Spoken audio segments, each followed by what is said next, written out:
Welcome everyone to tonight's Wisdom Dharma Chat. Thank you for joining us. I'm Daniel Aitken, your host for the Wisdom Dharma Chat. And tonight we have returning our very special guest, Lama Alan Wallace.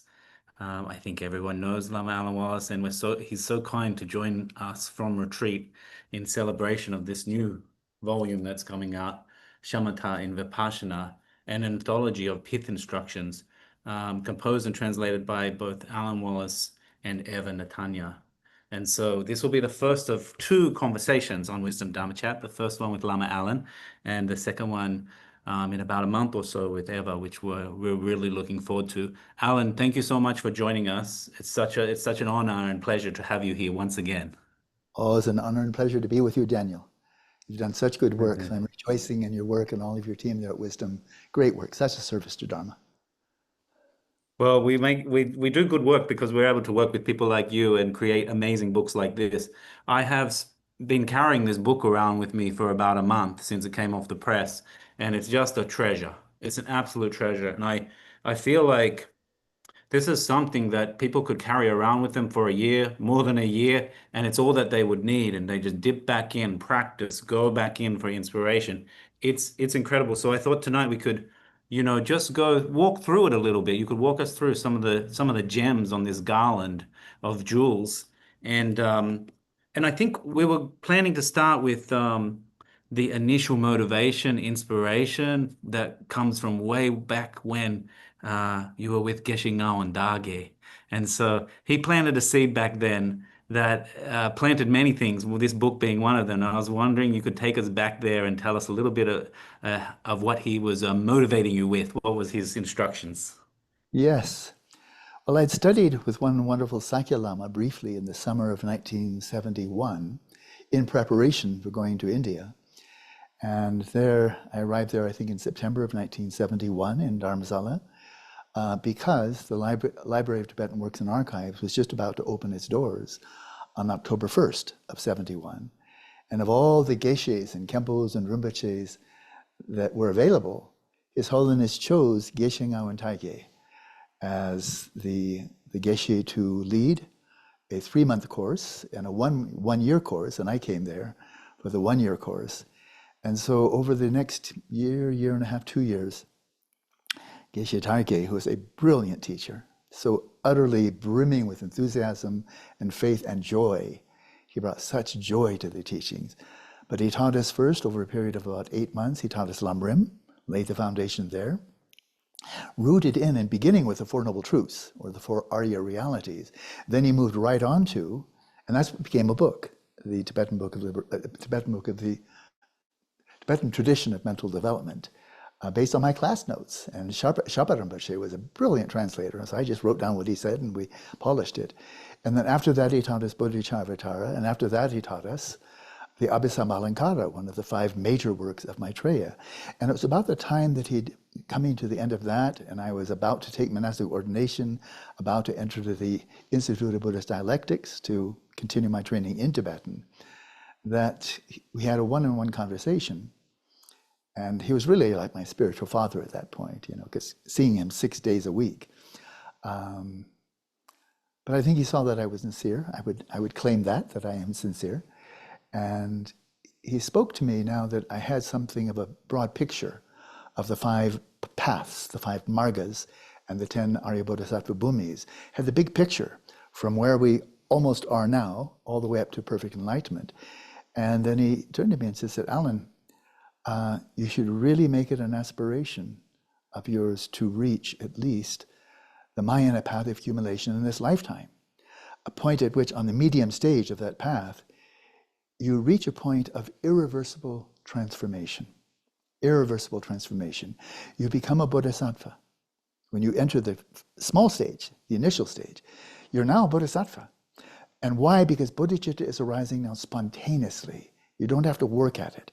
It's just right there. It is your mind manifesting derivatively in a myriad of ways, but it's your prime directive. Your prime directive, the desire underlying all desires, is bodhicitta. And now that is what your mind is. Your mind is bodhicitta, a mind of awakening. And then if you seal that entrance into the Mahāyāna path By moving from the small stage to the second stage, the middle stage, then you move from the earth-like bodhicitta to the gold-like bodhicitta. Earth is the foundation for all of the levels of bodhicitta that you'll develop on the 5 paths and the 10 bhumis. But gold, at least in classical India, doesn't transform it into anything else. It's already gold. So it won't transform into titanium or into anything else. No matter what you do, whether you burn it, you melt it, whatever, it's gold, and it's always going to be gold. And so now your bodhicitta on that medium stage is gold-like bodhicitta, which means you're going to be a bodhisattva. However long it takes you to achieve enlightenment, whether it's 3 countless eons or 7 countless eons, or a few lifetimes on the path of Vajrayana, Mahamudra, Dzogchen, in every lifetime, you're going to be a bodhisattva, which means you're going to be in contact with Buddha Dharma in every lifetime. And Shantideva, I think, I didn't check recently, but I think it's in his chapter, the 7th chapter on enthusiastic perseverance, Virya. And he's addressing kind of a qualm that arises on his own mind. He's looking at the Shravakas who achieve arhatship, a matter of a few lifetimes. And then they're gone, they're finished, they've achieved immutable bliss. And then he's looking at the possibility of 3 countless eons as a bodhisattva. And Shantideva, in his kind of maybe weaker moods, he says, gosh, that's an awful long time to wait. Or I could just get a quick escape to become an arhat and then just be in bliss. And I'm imagining a little bit here. And the strength of his heart is faltering a little bit. Gosh, that's a long time. And then the thought comes up, which of course he writes down. Why are you letting your enthusiasm, your determination falter? Because when you become a bodhisattva, especially an irreversible bodhisattva, then every single one of your lifetimes will be meaningful. Every single time you take birth, you'll be taking birth as a bodhisattva. And you'll be serving in a myriad of ways. Every lifetime will be meaningful. And from lifetime to lifetime, you'll be growing and growing in wisdom, compassion, other abilities, and so forth. So what are you complaining about? What's your problem? Isn't this magnificent? That over that, even if it's a very long trajectory, it's a long trajectory that just gets better and better and better, and you never miss a beat. You never just stray and become dissociated from Dharma and then wandering along like a blind sentient being. So he lifts up his own spirits. Gosh, maybe that's really not so bad, even if it's a really long time. If I'm a bodhisattva in every single one, then that's okay. But there's the catch. How do you become a bodhisattva with gold-like bodhicitta? You develop on the initial stage, the bodhicitta sort of arises spontaneously, as you know, uncontrived. You don't have to work at it. You don't have to pump iron to get it going, or turning the key in the ignition. It's just not starting. It's purring. But then for it to become irreversible, then that needs the support. As wisdom in the mudra of meditative equipoise, the left hand supports the right hand. The left hand is the hand of wisdom. The right hand is the hand of skillful means. And the 2 thumbs touching is the union of wisdom and skillful means. But the wisdom underlies the skillful means. The insight into identityless, into non-self, into emptiness, is the wisdom that protects and supports the skillful means of bodhicitta and all of the perfections that flow from it. It's like armor. And if we pause there just a little bit longer, I know I'm running on, but I'm kind of enthusiastic about this. One could imagine a person develops bodhicitta and is authentic and genuine. And then one witnesses some of the horrors and almost inconceivable evil that human beings are capable of perpetrating. And one might feel, and there are ancient stories of this, I think it was Dignaga, they just felt disheartened. If people are this degenerate, maybe it's just hopeless. Maybe I'm wasting my time trying to lead them to enlightenment when they're not even interested. They're interested in the latest iPhones and the latest computer games and the latest, what's the new restaurant opening and how to get more wealth and more power and more fame. They're not even interested in Dharma. So why should I work with these people for 3 countless eons when they're not even interested? Why don't I just chuck it and say, good luck, folks? And how do you protect yourself? And it's wisdom. As His Holiness was asked once, it was years ago, but Your Holiness, you just display spontaneously such joy, such lightness of spirit, such humor. But you know more than anybody else the unspeakable tragedy that has beset your own land, your own people, the Dharma in your homeland, that could cause an ocean of tears. Again, I'm filling in, but an ocean of tears just to flow with relentlessly because it's not letting up. And with all that suffering of your own people who look upon you as their refuge, Avalokiteshvara, how can you maintain such buoyancy, lightness, cheerfulness, playfulness? How can you do that? And his answer was one word: wisdom. And so this is what's needed as you move from the small stage to the middle stage of the path of accumulation. Your bodhicitta, which is now authentic, it's spontaneous, it's effortless, but it needs to be supported by and protected by wisdom. The wisdom of personal identitylessness, the wisdom of phenomenal identitylessness, that whatever out there, it's not really objectively, inherently out there. And every sentient being has a Buddha nature, so don't give up. And so it is that protection of bodhicitta by wisdom, by ultimate bodhicitta, that enables it to be irreversible. So with a lot of words that I just shared, this was what was imprinted on my mind stream by Gishe Ngawang Dargyey about 52 years ago. If you don't reach the path in this lifetime, Alan, what else did you think was more important than that? You know? So this is a conversation 52 years ago. Clearly, I have never forgotten it.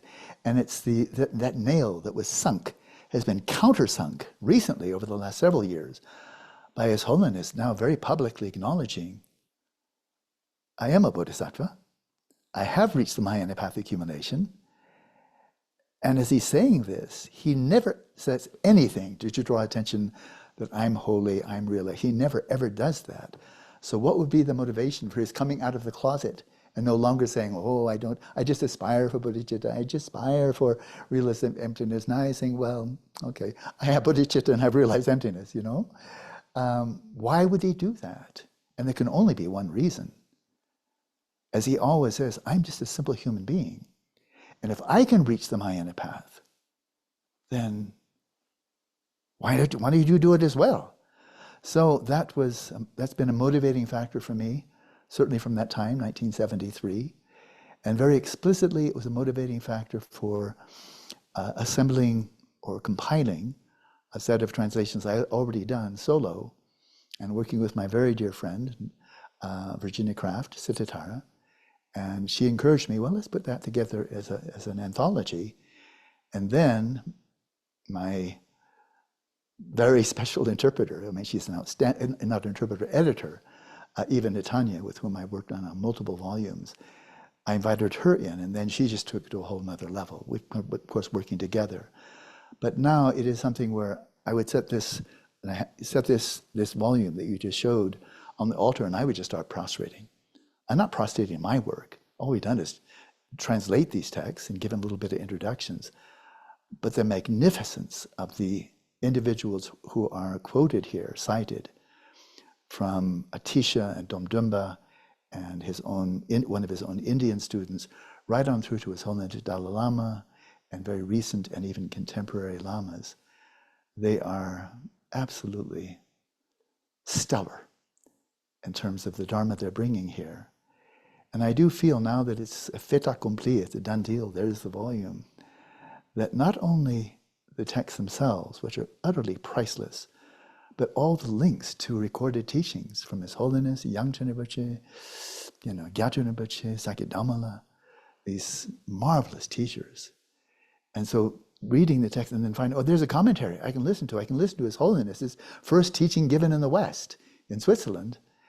And so those two together, I would say with a lot of confidence, if one has some basic foundation in Buddha Dharma, and then picks up this one volume and studies it and meditates on it and listening to the links to the oral commentaries for many of the texts here, everything you actually need to know to reach this path of irreversible transformation is all there in that one volume.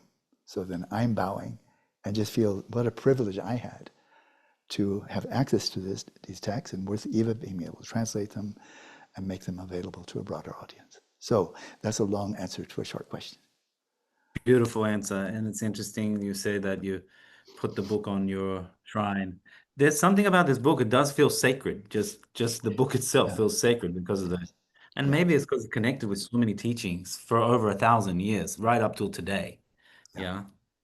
And then revealed teachings from Avalokiteshvara, from Vajrapani, from Maitreya, from Manjushri, and from Padmasambhava.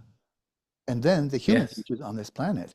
That's a stellar cast. This is like an all-star cast. Somebody should make a movie out of this, to make sure they have an all-star cast, because these were absolutely stellar lamas. And their words live us. The story of Atisha, after he'd been teaching in Tibet for 13 years or so, and he knew he was about to pass away. And I think it may be hard to imagine how much his disciples just loved him. They didn't just revere him, but they loved him, such deep love for their Lama. And he's about to pass away. And you can imagine their sadness. We'll never see you again, And then he turns on them, don't grieve. Don't grieve. My body is going away. But what's most important is my speech. And that remains the lamp for the path to enlightenment, the 7-point mind training, other texts that he wrote or had translated. That remains. And if you see my speech, you see me. And so we now have Atisha and Domdrumpa and Sakyapandita and these other great lamas. They are our teachers now. We're not just reading old texts, but where their speech is, for a Buddha, as you probably know, for a Buddha, wherever the Buddha's speech is, there is the Buddha's body and mind. Wherever the body is, there's the speech and the mind. Wherever the mind is, there is the speech and the body. And so we have not only Buddhahood in the palm of the hand, we have the Buddha, multiple Buddhas in the palm of the hand. And they're all speaking to us and brought into the contemporary world by the recorded teachings of these great lamas. So there we are. Very precious. It's very precious. And when you put it like that, with all these teachers, this cast, all-star cast, we are so fortunate, really. Yeah. And with this sort of support, maybe it's possible that we could actually make some progress. That with this sort of support and these teachings, there's in some ways no excuse. We have what we need to be able to do it if we, put our minds to it and go do it. So that's encouraging as well, because it's another thing, just like walking around in the dark, not knowing where the exit is, But here's the exits in big spotlights over the exit, right? Yeah. So we know where it is. We just gotta make the effort to go. So that's really, really nice. And so thank you for your part in making that available for us. And I think I just want to talk a little bit about this Mahāyāna path of accumulation and bodhicitta, and this bodhicitta that is the entrance to that, and the bodhicitta, the golden bodhicitta you're talking about, the irreversible. Because a lot of us we think that, well, I have many questions, but the question is, like, sometimes you go to Dalai Lama and he gives bodhisattva vows, everyone gets down on one knee and repeats after the Dalai Lama and take the bodhisattva vows, and so there's various ideas of what bodhicitta is, or the aspiration, engaging, and all this sort of stuff. What can you describe a little bit more of the type of bodhicitta that constitutes the Mahāyāna path of accumulation, this spontaneous type of bodhicitta? Yeah. Sure. The term bodhisattva I found from eminent lamas, including just recently I was reviewing the book by this new book that you're publishing by His Eminence Chögyam Rinpoche, on the 6th session Guru Yoga. And he's so encouraging. I never had the privilege of meeting him, but he was apparently, by all accounts, an extraordinary lama and deeply realized yogin. And when he speaks of being a bodhisattva, it's very charitable, it's very gentle. That is, if you take the Bodhisattva vows and you're committed to not only the aspirational bodhicitta, but the engaging bodhicitta, then consider now you are a member of the family of the Buddhas. You are a bodhisattva. So it's very gentle. It's very like, welcome to the family, you know, you're kind of like adopted in. And so it's very encouraging for an eminent Lama like him to say, you really can regard yourself as a bodhisattva. And now live up to it. Engage in the activities. Continue cultivating and deepening your bodhicitta, on the one hand. On the other hand, if one is a bit more strict, you're not really a bodhisattva until your bodhicitta is arriving effortlessly, which is to say that what you've cultivated, and now the tiniest thing, seeing that I go for daily walks here, and just seeing a chipmunk or a small herd of deer, and I'm not making any claims about my own realization, you know, why talk about something that doesn't exist, but just a little tiny thing like seeing a chipmunk or seeing a small herd of deer, and just, Om Mani Padme Hum. Om Mani Padme Hum. So I'm nothing special at all. And I would say no bodhicitta, but yeah, I am inspiring. But that's it, I'm not being humble, I just try to be truthful.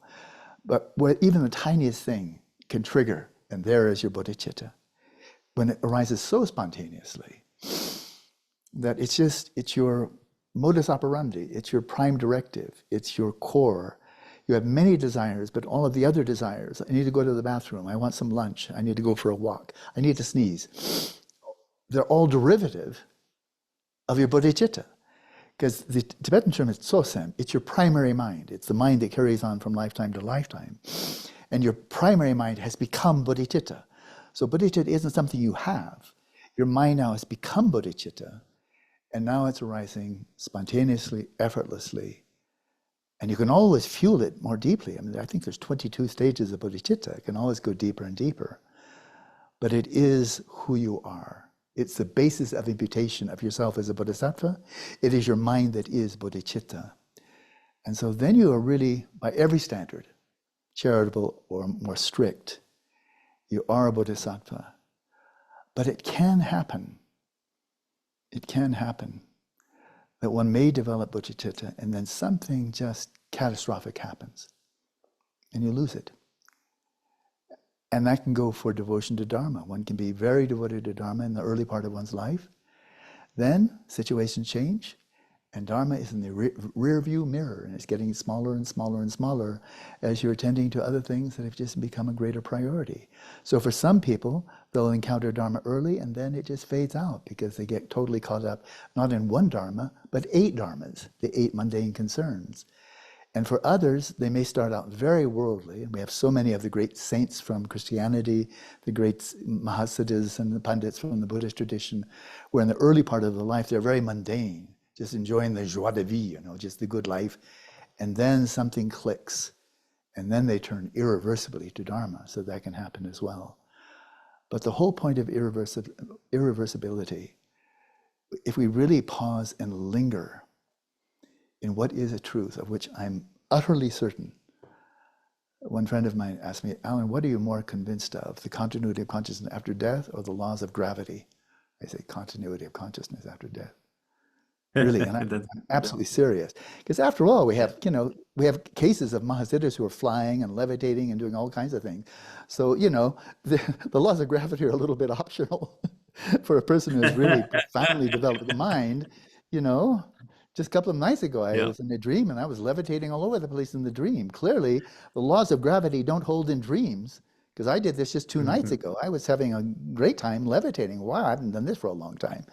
So the laws of gravity, the laws of science generally, I mean, they're very valuable, very meaningful, have a lot of truth to them, and they're all provisional. They're all provisional. Whereas whatever one believes, one is religious, not religious, Christian, Buddhist, Hindu, whatever, one of the things over which we just don't have any choice at all. Can you have a choice to say, I'm old, I'm sick, I'm tired, I've had a good life, but I'm done. I'm done. Or maybe I've not had a good life and I'm only midway through and I just want to be done. And I just want to stop existing entirely, because I kind of get what those Buddhists talk about as samsara sucks. Samsara is really a tough neighborhood. part of me wishes that were an option. You know, if you just don't want to play anymore, you just don't want to be a participant in reality, then well, there's the door. You can just go into oblivion. But I don't have that ability, and nobody has that ability. And it doesn't matter what you believe. It just doesn't matter. You're not going to become obliterated when you die. So all attempts at suicide are futile, because you're just shifting body. That which really bothered you was your mind, probably much more than your body. And the mind, that continuum of consciousness with all its habitual propensities, all its momentum, all of its habits and so forth, there's no way of getting away from it. You can't set it aside. You can't just say, I want out. Where's the exit from reality? I don't care about being an arhat or bodhisattva or Buddha. Probably couldn't do it anyway. I just want the heck out. I want to get out of Dodge. Not an option. And if one really realizes that, and this is not faith talking, this is certainly not blind faith. The evidence is simply overwhelming. If one knows where to look, east and west, the evidence is overwhelming that the notion that death simply entails annihilation of consciousness. It's a pipe dream. It's wishful thinking. Yeah. And there's nothing scientific at all about it. Because the scientific community doesn't have a clue about what are the necessary causes and conditions that give rise to consciousness, either in the womb or in the history of evolution, going back 3.5 billion years. When did those first conscious beings evolve, and what enabled them to be conscious? They don't have a clue. They have plenty of opinions, but opinions are cheap. So scientifically, as many scientists are willing to acknowledge, when it comes to consciousness, it's just a mystery. We don't know what causes it. We don't know its nature. And if we're really honest, we don't have a clue what happens at death. Scientists don't know anything more than plumbers or accountants. Don't ask them. They don't know anything as a community about what happens at death. Now, here and there, some scientists, yeah. But by and large, no. And so there's no competition here in a way. Buddhist contemplatives, before them Hindu contemplatives, wherever there have been contemplative cultures that have deeply developed samadhi, let alone a worldview, but just deeply developing samadhi, then you cut through the veils of the mind of this life, which does arise independent upon the brain, conditioned by the brain, dependent upon the brain, but that's a human mind. And there is no human mind without a human brain, without a human body. That's true. So when your human brain ceases to function, your human mind doesn't go anywhere. But it doesn't simply become non-existent. It withdraws into that from which it arose during gestation, in the very, very early stages of, upon conception. And when one really looks at, just look at the evidence. Just look at the evidence. And if one knows where to look, it's just overwhelming. But then one could say almost infinitely daunting. You mean no matter what I do, I can't just stop existing? And that's it. That's just the raw, brute reality of it. You can't stop existing. Your consciousness cannot. And any more than matter energy. You can do all kinds of things to matter energy. The one thing you can't do to any configuration of matter and energy is to turn it into nothing. Cannot do. It will just transform into one other, conservation of mass energy. It will just turn into one more configuration of mass energy. Well, consciousness is just as fundamental, if not more fundamental, than mass energy. And they never arise from nothing, and they never turn into nothing. They simply transform into later configurations. Matter turns into energy, energy turns into matter, sure, but they never turn into nothing. And the same is true of consciousness. It just cannot turn into nothing. And when we face that reality, and I've been looking into it for more than 50 years now, and to my mind, all the other hypotheses, they just, it's like dust blown away by the wind. They're nothing. And if we're really here with no end in sight, no end ever, then what happens at death and what happens after our own death is stupendously important.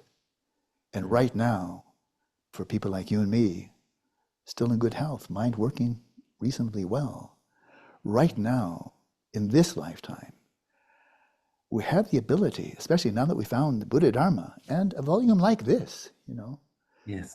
With these speakers, with these one individual after another who are speaking from their own direct insight, not speculating, not debating, they're not philosophers, they're contemplatives who actually know What are the origins of consciousness? What's the relationship to body mind? What's the nature of consciousness? What happens at death? What are the multiple dimensions and the potentials of consciousness? When it comes to Buddhism, consciousness is simply not a mystery at all. It's an open book, and it's not only been fathomed, exhaustively researched and discovered, but those who have done so, starting with Buddha Shakyamuni, said, I have fathomed the nature of mind. I have seen with direct knowledge my own past lifetimes. I have seen with direct knowledge the past lifetimes of countless other sentient beings. With direct knowledge, I have seen the relationship between actions and their consequences from one life to another in this world, which we'd say with 2 trillion galaxies. The Buddhist worldview is no smaller than that of modern cosmology. And I have seen the relationships, the orderly relationship between actions and their consequences. I have seen the 12 links of dependent origination in forward order. And I have seen how to reverse that order and find liberation. And I have seen this for myself. But I'm not asking you to take my word for it, or out of faith and reverence and so forth.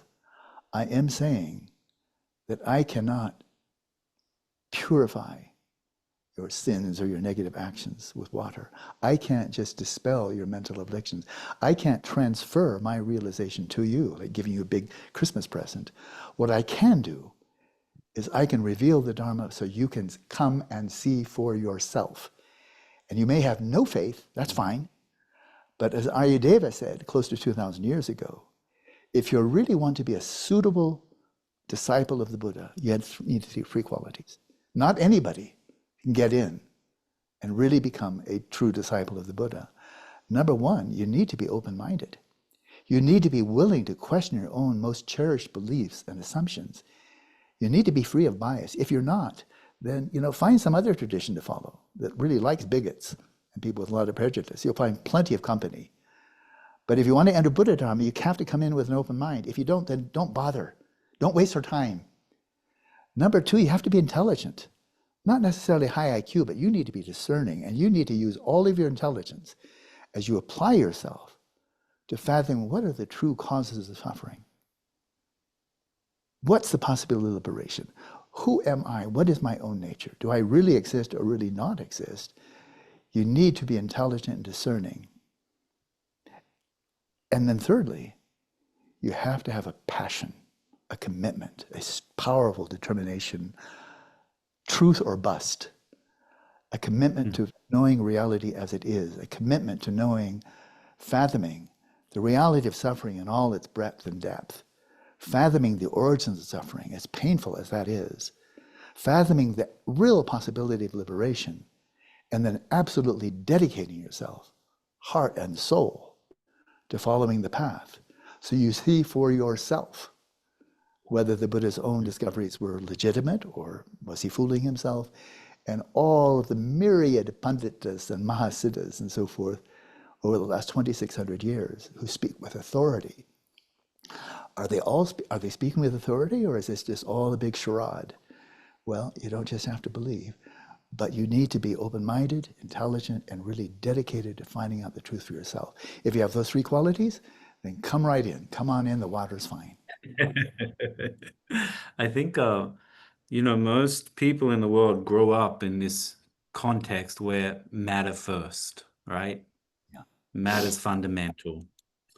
The mind, well, it's a little bit squishy. We don't really know what that is, but it doesn't matter. Matter first, right? Yeah. And I Yeah. feel that things are changing.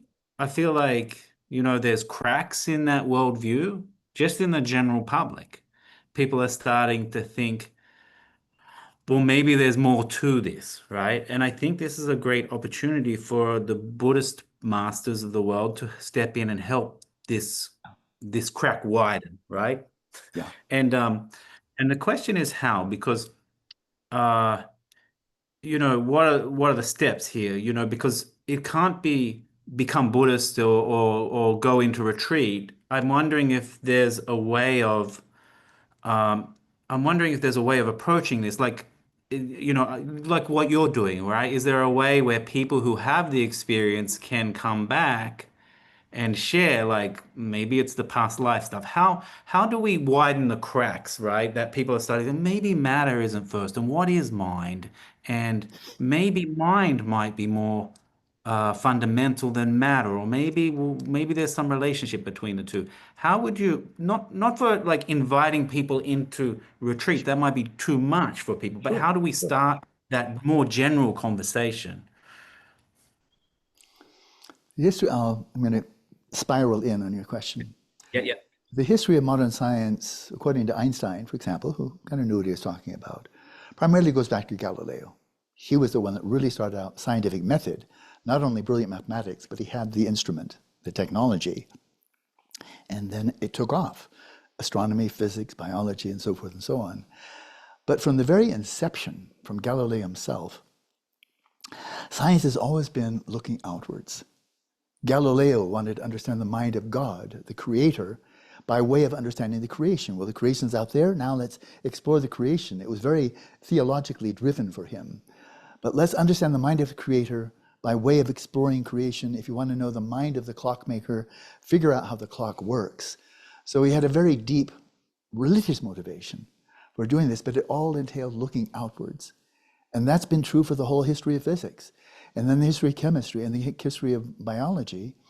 And then when it comes to the study of the mind, which is a really Johnny-come-lately, so to speak, with Galileo starting in the early 17th century, but the science of the mind, the experimental science of the mind, didn't start until the late 19th century, when some physicists, like Lord Kelvin, thought, well, we pretty well got the whole show figured out. We now understand the reality. We're just going to be picking up the little minor stuff, but really don't go into physics because we're pretty much finished. That's before they even started studying the mind. And they started with William James, for a couple of decades, really trying to look introspectively. But the successes of science, by the time we get to, the late 19th century, the enormous successes of science and technology were all built on looking outwards. And by the mid-19th century, assuming that matter is primary and everything else is derivative, and the whole universe is causally closed. There are no non-physical influences on the universe, which means materialism. So that was the lap into which the new science of psychology was dropped. And it tried inspection for a few decades, and then it was snuffed out.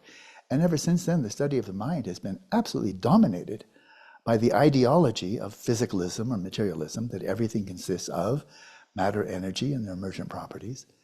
But it's always looking outwards. Even now, psychology is looking outwards, interviewing other people, looking at their brains, looking at their behavior.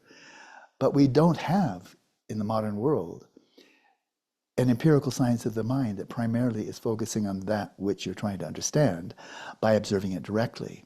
So this is, in a way, a marvelous opportunity, because you and I and all the rest of the 8 billion people on the planet, most of us anyway, are the recipients of so many benefits from modern science technology, starting with medicine, above all, and then everything else that we know so well. The fact that we can have this conversation when we're about 2,000 miles away, and I can see you very clearly, Well, thank you. I really enjoy the benefits of technology. And it's definitely improved our material well-being. But studies have shown that mental disease, for all of the exponential increase of psychologists and psychotherapists, exponential increase over the last 75 years, more and more and more. But simultaneously, mental disease is on the rise. That's kind of weird, but it's true. Depression is the most debilitating disease on the planet, financially and every other way.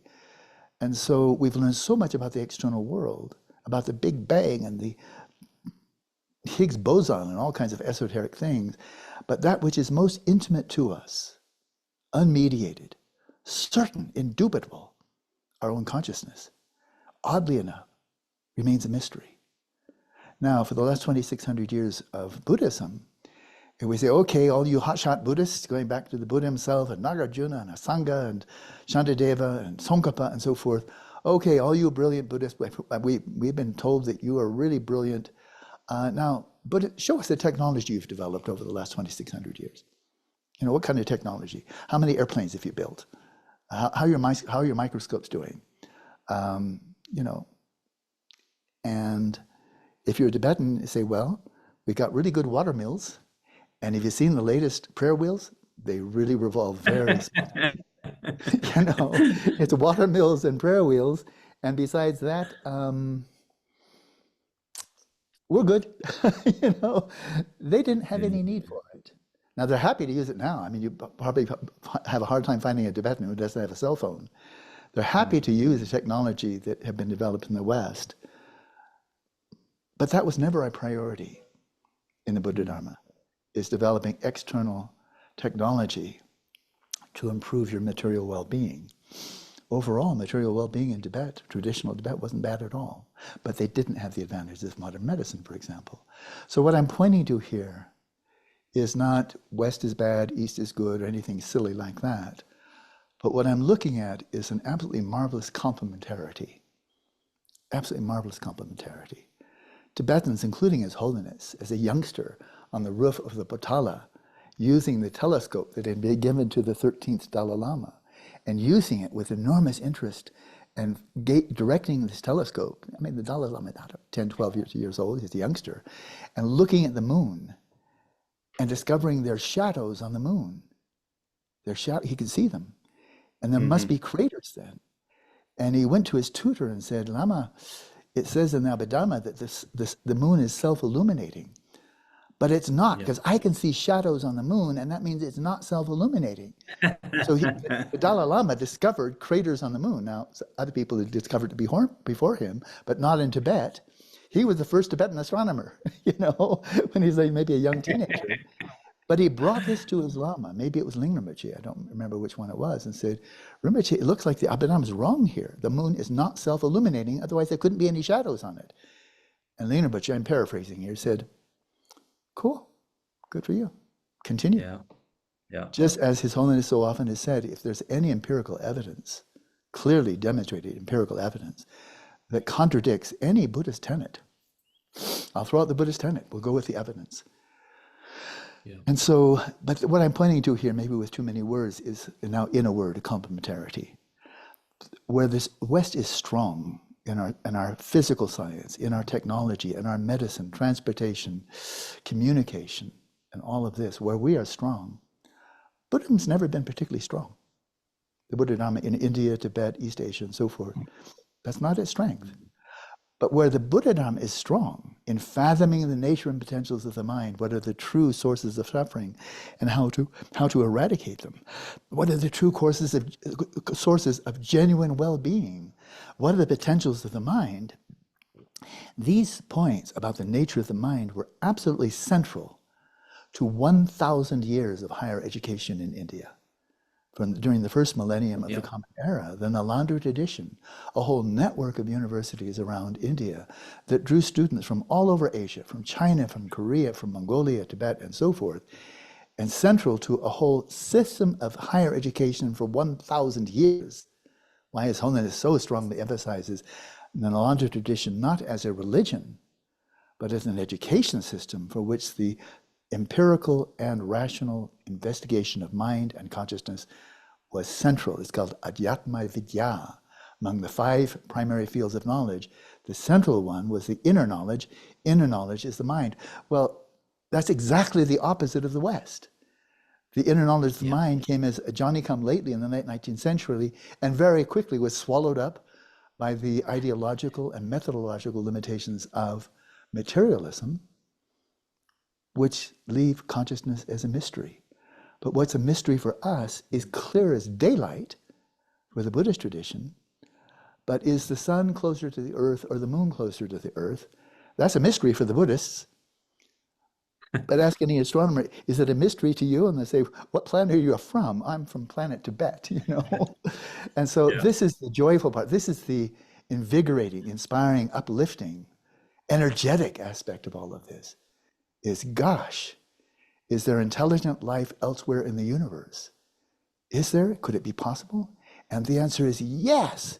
It's in a distant region called Asia, where they've made many, many discoveries that we have not replicated, as we in the modern West have made many discoveries and developed technology never developed by Asia. But the Chinese, the Indians, the Southeast Asian, they have gobbled up gleefully our scientific knowledge, even studying Western philosophy, let alone technology. There are many cases they're leading the field now, you know. So the Asians have accepted Western knowledge with open hearts, open minds, open-minded, intelligent, and eagerly in the pursuit of knowledge and developing further technology. Whereas when it comes to Eurocentric civilizations, Europe, America, Australia, and so on, we've been far, far more reticent in our openness to really looking at the possibility, might these great Asian cultures, not only Buddhism, but the Jaina tradition, the Taoist tradition, of course the Hindu tradition, might they have made great discoveries and developed types of technology, contemplative technology, for which we're still in the kindergarten. As His Holiness so often says, often his words falling on deaf ears, I think. When it comes to physical sciences, we Buddhists have a lot to learn from the West. But when it comes to the mind sciences, the West is still in kindergarten. And Western psychologists don't like to hear that, but there's a lot of truth to it. Well, also one thing I think you hear this a lot. This, you know, the Buddhist or the East knows a lot about the mind, and the West knows a lot about matter, right? But it's true, and it's very impressive in terms of if you hear, oh, a culture went to the moon, right? When you're like, oh, wow, that's incredible. Sure. But there's a little bit of a difference here, because knowing how to work with matter and knowing characteristics of matter, but it doesn't mean you know the nature of matter. So you can That's still right. be wrong about the nature of matter. That's right. And if you think that the ground of reality bottoms out in matter, or something like a combination of matter and energy, or some fields or something like that, then do you really understand the matter, even though you've made so much progress in it? And what I would say is that in the Buddhist sciences and Buddhist texts, you actually find a much more sophisticated understanding on the nature of matter. And then on their side of the coin, mind, not only do they understand the mind, they understand the nature of mind. So they got both. Yeah. So that's something I've been thinking about a little bit. What do you think about that general comment? Oh, I would just go to my guru, His Holiness Dalai Lama, who's been guiding me since 1971 when I first met him. I knew that's my root guru, and the first time I ever met him.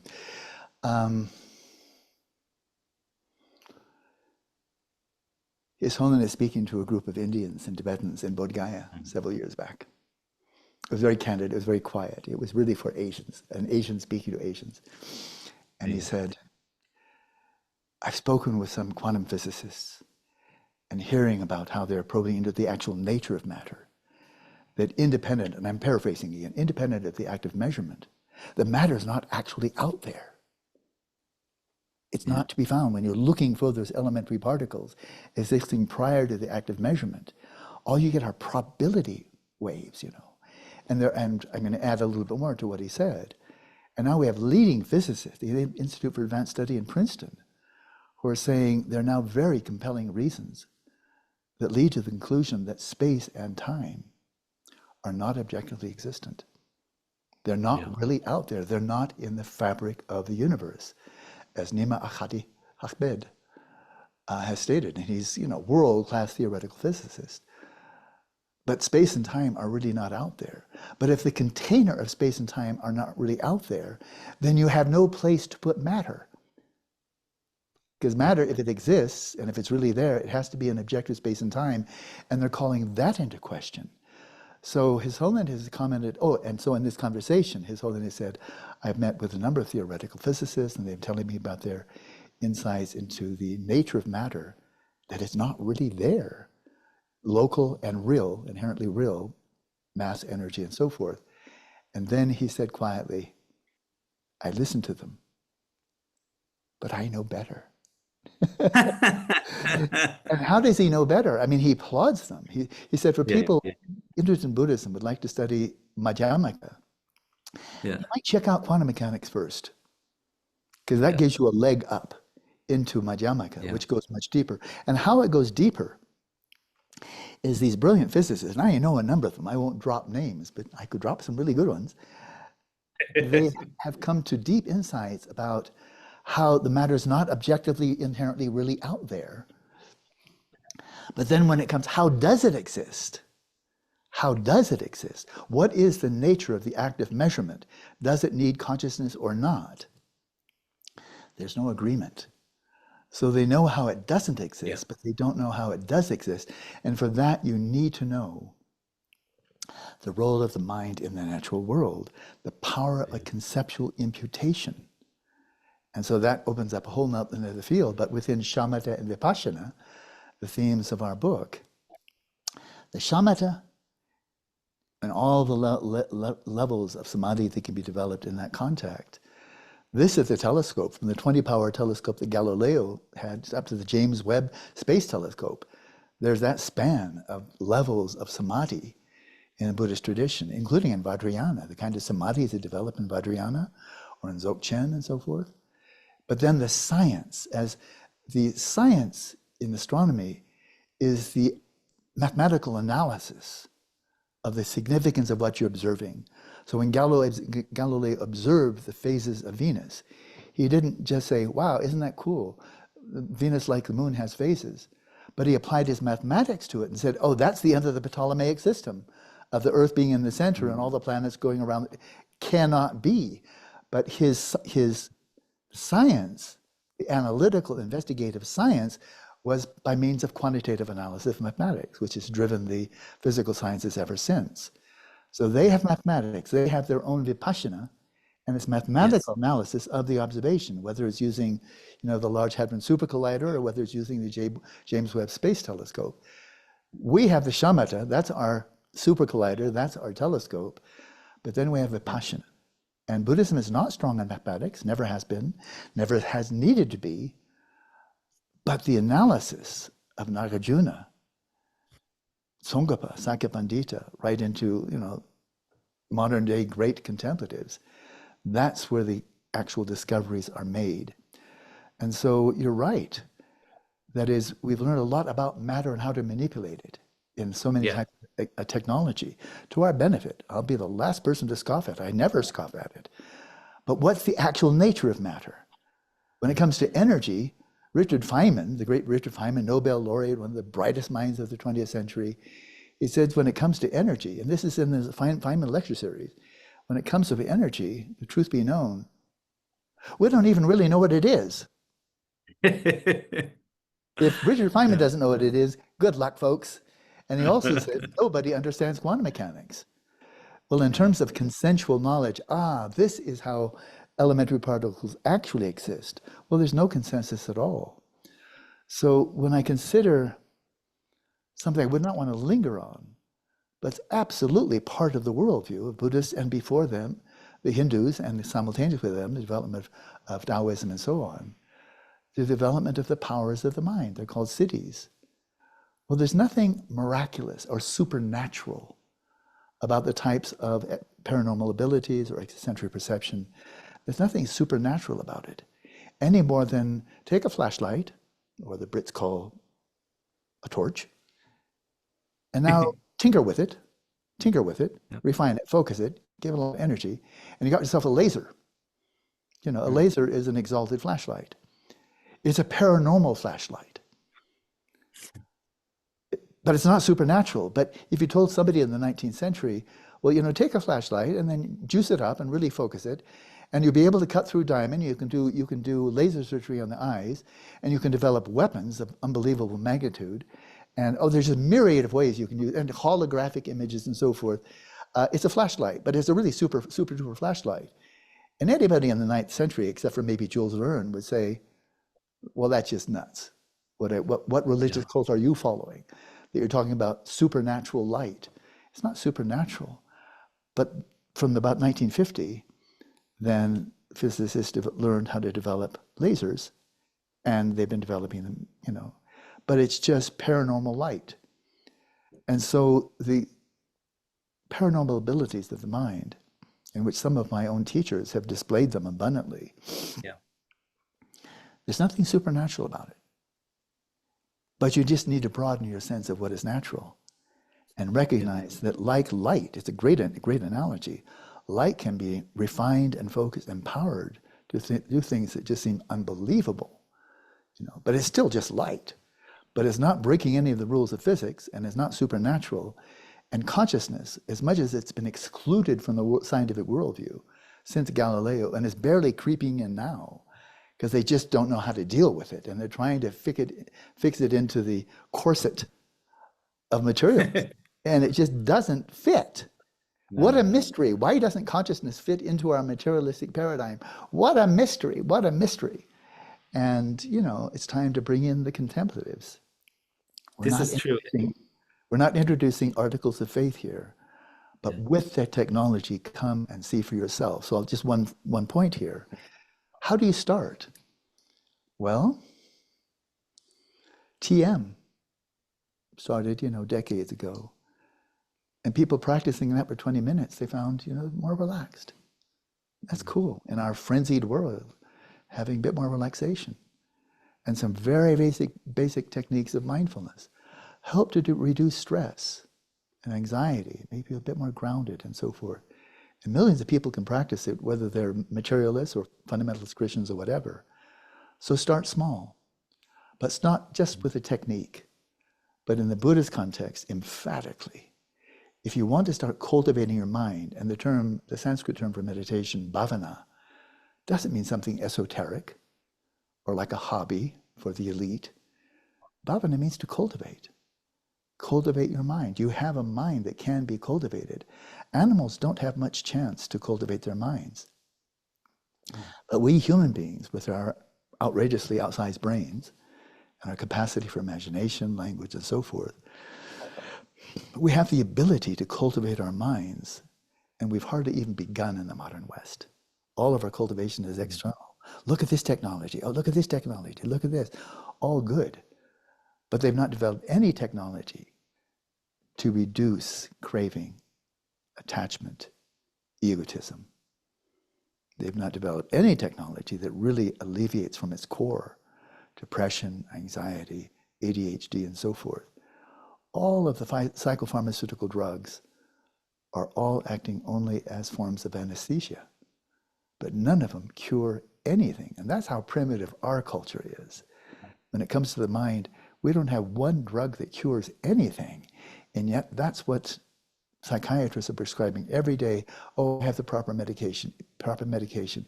I'm sorry, it's not medication. Medication heals diseases. But none of these drugs heal any mental disease at all. They're just forms of anesthesia to make it more bearable, to have the same affliction you had already. Buddhism goes right to the core. So where to start? For modern science, ethics, to be really blunt, for modern science, with very few exceptions, ethics is optional. Ethics is optional. We know over the course of history, especially the last century or two, how many scientists are perfectly happy to work for dictators, tyrants, psychopaths, and give them the latest technology of mustard gas, of the latest weapons of mass destruction, chemical, biological, atomic, nuclear. There are always scientists who are willing to be mercantilistic, work for the, who's got the money. You don't need to be ethical to be a scientist, even a brilliant one. But you can't be a brilliant and accomplished contemplative and be amoral. It's not an article of faith. If we are acting in ways that are injurious, devoid of empathy, brutal, manipulative, exploitative, harsh, cruel, that type of behavior will totally undermine any type of cultivation. Mindfulness, TM, Zen, Dzogchen, whatever. They'll never get off the ground because you're torpedoing your own practice by way of your behavior of body, speech, and mind. So this is a wonderful thing. That for contemplative inquiry, Shila, Samadhi, Prajna, Shila is ethical foundation. Avoid harming. Do good when you can. Be of benefit when you can. That's your foundation. And then Samadhi. Then develop technology. And on that basis, wisdom, that's where the science comes in. And so this is a fundamental difference between science and contemplative inquiry. And just to round this off, start where you are, but start with ethics. Start with motivation. Start with the aspiration to cultivate genuine well-being and not just more stimulus-driven hedonic pleasures, which technology will help you waste your whole life on the pursuit of hedonic pleasures. So at the end of your life, you've actually accomplished nothing. And now you're setting out on an endless journey and you're totally unprepared. Totally unprepared. That's really quite tragic. And so start where you are. Start where you are. and cultivate a more ethical, benign, benevolent way of life. Start cultivating your mind a bit more grounded, a bit more stable, a bit more inner calm. Cultivate the inner cause of genuine well-being, and integrate that into your life, with your family, with your job, with your friends, in the lifestyle you'd have now, but transform that. And as you do so, then you may feel in a very natural kind of evolution, the yearning. It's been great to be practicing Dharma, a little bit of meditation, 20 minutes, 40 minutes a day, trying to live an ethical way of life, benevolent way of life, compassion, listening to Dalai Lama, compassion, nonviolence. It's really helpful. But I wonder, the day might come, I wonder what would it be like to go off for a weekend and set aside all my responsibilities, family, work, everything, and just for a weekend, just be in a quiet place where there's me and the universe. And just face that. This is what you're going to be facing when you die. Your family, everything that you've acquired will be all left, and it's you and the universe, and you're about to start the next phase of your journey. Are you prepared? Or have you just been pursuing trivia your whole life? And so that then can give rise to a thirst, a yearning. Gosh, I wonder what it would be like to go to a retreat center for a weekend and just have nothing to do all day except cultivate my mind. And then if you find that was good, gosh, I wonder what a week would be like. And then, especially if one is young, but not necessarily young, if one is still in good health, the mind is clear at any phase of life. Maybe one has already had the job and has some financial security, and the kids are off and are adults, and you're looking maybe another 20 years, of good health, mind is clear. But with your job, you've done what you wanted to do. What are you going to do now? And you might just decide, I think now that I have no other obligations and the family is supportive, maybe I can just devote the rest of my life to Dharma. What better preparation for leaving this life than leaving on a note that is really focusing on what is most important, most central. So as astronomers need observatories, chemists need laboratories, scientists of all sorts need the facilities in place to conduct their research. They're just not going to do that in downtown Manhattan in Times Square. They need a place that is conducive. And we all know this, you can't be an astronomer with no telescope and no observatory. And likewise with the other branches, you can't be a neuroscientist and have no lab. You can be a historian of neuroscience, but you can't be a neuroscientist if you don't have a lab, even a portable one. And so likewise for contemplative, which is a much more ancient science by thousands of years, a much more ancient science than modern science, which goes back just 400 years or so. Then as the astronomers and the neuroscientists and so forth need their own laboratories, observatories, they're for people who say, now, at least for a while, 6 months or a year or 3 months, or maybe for the rest of my life, I have nothing I'd rather do than devote the rest of my life, as Henry David Thoreau said in his writing about Walden, I want to strip, I'm paraphrasing him, one should never paraphrase me, so eloquent, but I want to strip life down to the bare necessities, the bare essentials, and I want to know life as it is, whether it is bitter or sweet. But before I die, I want to know what it has been to be alive. He was my hero when I was in my teens, he and John Muir. And so for those people who have become existentialists, I want to now know what it means to exist. What does it mean to have a mind? What's going to have at death? Can I have a sneak preview?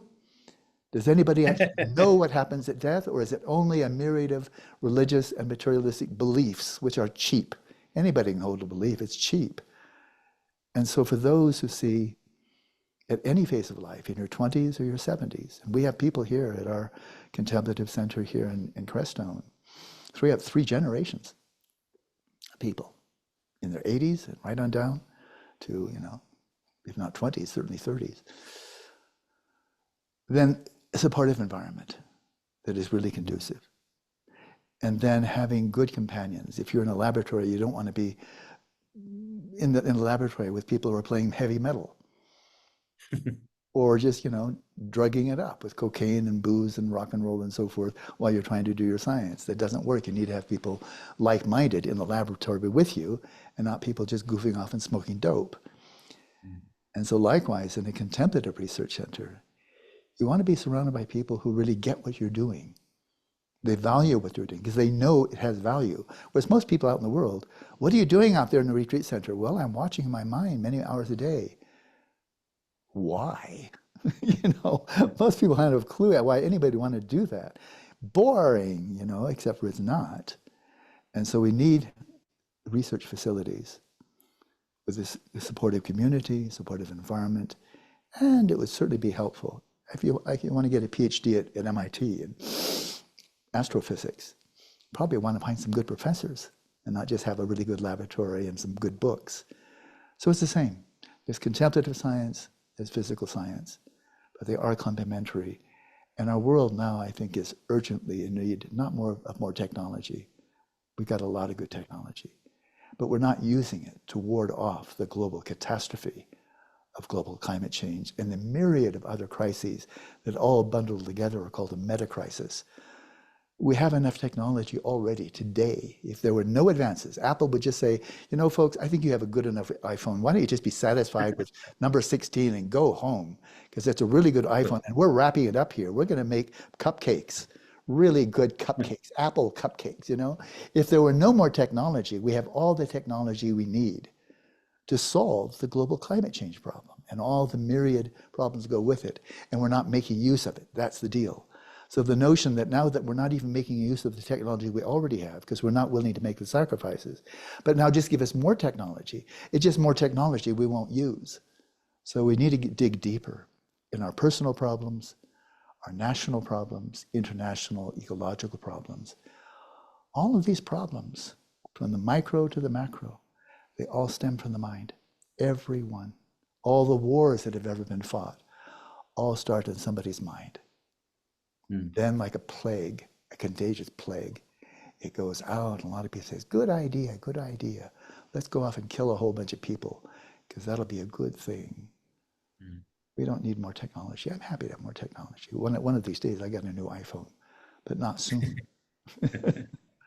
So we need research facilities on both sides. And then with science, it starts by maybe watching Nova or reading some really good science, books about science by excellent science writers, getting one's interest, and then just see where that takes. And most people don't become scientists. Very small minority actually become scientists. But billions of people have confidence in science. Billions of people are not scientists, but they have confidence in the scientists, the scientific institutions, the technological institutions. They have confidence in them and make use of them without really knowing how your cell phone, for example, works. And likewise in contemplative cultures, especially Tibet, I think was the most contemplative culture on planet Earth until its demise. Very few people were contemplatives, but the whole society benefited from the profound insights of the contemplatives. When the Tibetans escaped into diaspora starting in 1959, the vast majority were not contemplatives. Most monks and nuns are not contemplatives. But through this terrible trauma that they've been put through and continue to be put through, those living in Tibet. I've lived Tibetan for years.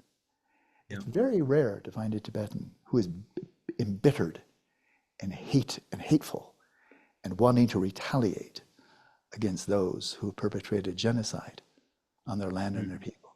It's very hard. I'm not sure I've ever met one that's just filled with rage and bitterness and resentment and retaliation. And why? Because the people that the individuals that Tibetan society as a whole revere and want to emulate are people like His Holiness Dalai Lama, Gyalwa Karmapa, Sakya Tenzin Rinpoche, Kalru Rinpoche, and so forth. And all of these lamas in unison say, violence is not the answer. Violence is not the answer. And for those who have perpetrated great evil and harm and cruelty upon us, responding with more cruelty and harm and anger just perpetuates the cycle, and the only way out is compassion. So when you have a whole culture that's been traumatized by decades and decades of genocide, and yet come out still resilient and still having the vision, His Holiness will return to Tibet, and Tibetans will have internal autonomy. This is because of their leaders. It's not because they have great technology. See, this is one of the issues. Like they feel like there needs to be a revolution of an understanding of mind, right, in the Yeah, world. Like that yeah, thing that we need a revolution on this, right? And right now in the world, there's great confidence in scientists, as you said, right? mhm, yeah, And if their main dogma is materialism, then then the dogma of the world is going to be materialism. Now, sure. in Tibet, like you make a good point. In Tibet, not everyone meditated, right? But there No, was not even, confidence in yes, meditators, right? yes, And yes. so you only needed, these great masters to go into develop these tools of shamatha and come out with this vipassana wisdom and say things like, do you know that all appearances are of mind, right? Yeah, Which is completely opposite to what yeah, the scientists, yeah, and no one's ever seen the mind. The Buddha's never seen the mind, right? yeah, yeah, These outrageous statements, right? yeah. And and they have confidence in that, right? And so then that can change the culture. But if we are in a situation where to make this change, that people themselves have to go into retreat and discover this themselves, it's going to be a slow transformation. And so it seems alongside that, we need confidence in the meditators. And how do we encourage that, right? How do we encourage that confidence in the meditators? Mhm. Well, again, I like to praise science wherever its praise is due, and in many cases it is due. The scientists have more than 400 years of researching with enormous integrity, intelligence, ingenuity, creativity, brilliance, and the great institutions of MIT, Cambridge University, and so on. They have the prestige because of the great scientists that have been trained in such institutions and have brought about great innovations in science and in technology. And that instills confidence. We won't use the word faith, but confidence. Yeah. That with MIT natural physicists publish a paper, other people will listen. Or if it's a community college in some place in a remote area, very few people will notice. But the scientific community, to a large extent, has earned the type of respect and confidence that the general population, not everybody, but the general population, but they didn't simply ask for it or say we're MIT, so have faith because we're MIT. They have a track record, and they can demonstrate the benefits, with all the technology. You know the list. When it comes to contemplative discoveries and contemplative technology and the tangible benefits of cultivating the mind, it's not so tangible. It's not something you can hold in the hand. It's not something you can buy, you know. Yeah. But nevertheless, the impact on society is enormous. The impact of materialism with its value system of hedonism and its way of life of consumerism, that triad, view, meditation, conduct, remember that? It's the view of materialism, the values of meditation, of hedonism, that happiness is to be found outside by acquiring stuff. And the way of life to follow, of course, is the more you consume, the happier you'll be. But all of that's false. That is, does it increase our material well-being? But yeah, but depression is going through the roof. And anxiety and ADHD and post-traumatic stress disorder is going through the roof, even though the numbers of psychologists is going up exponentially as well. But something isn't working. And so for all the triumphs of science, it's an abject failure when it comes to identifying what are the true causes of unhappiness. Depression, anxiety, ADHD, low self-esteem, fear, anxiety, paranoia. They keep on looking at the brain. Well, this is like the drunk. You probably heard the analogy, it's one of my favorite ones. The drunk who comes out of the tavern or the bar late at night, he's stumbling around and he's looking under the light for his keys because he's dropped his keys someplace for his car. The guy wants to hop and drive his car away, right? And he's looking out under the light, and I don't see my key. Where am I here? I don't see my keys anywhere. The guy comes over and said, "What are you looking for?" I'm looking for my keys. "Oh, did you drop them here?" "No, I dropped them over there, but this is where the light is." And so the mind scientists keep on looking for the mind in the brain. Thomas Insel, Yeah. who is the longest standing director of the National Institute of Mental Health, big shot, Yeah. he Yeah. commented, and it's in print, you may have seen the quote, "When I was director of the National Institute of Mental Health, Over a period of years, I allocated $20 billion to researching the genetic and neurological underpinnings or causes of depression. And after spending $20 billion, and he said they came out with a whole bunch of cool papers that the neuroscientists and psychologists read in their little club, it didn't move the dial one tick. There was no decrease in depression at all. $20 billion, they might have had a big bonfire in the backyard and burnt the money. That's how much good it did. This is not called success, but this is called not learning from your mistakes and doing the same thing over and over and over again and expecting a different result. You know the cliche.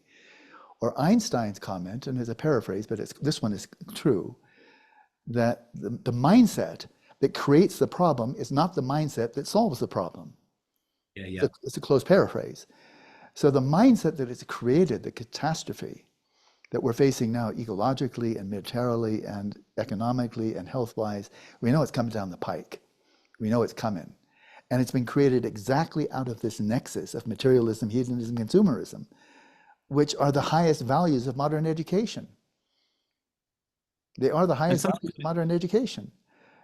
Did you become successful? Did you become a leader in your field? Did you get a Nobel Prize? Did you get notoriety? Did you become famous? That's what our modern education system is training our students to become, to aspire for wealth, power, and prestige. Whereas in the Lalanda tradition, 1,000 years, the aspiration there was cultivate genuine well-being, fathom the nature of your mind, cultivate wisdom and compassion. That's the highest value, but not wisdom and not power and wealth and fame. So I think we really need to think about a revolution, not only in the mind sciences, but ask ourselves, what education for? Is it really simply to increase our material wealth and our power and our status? America #1, is that what it's for?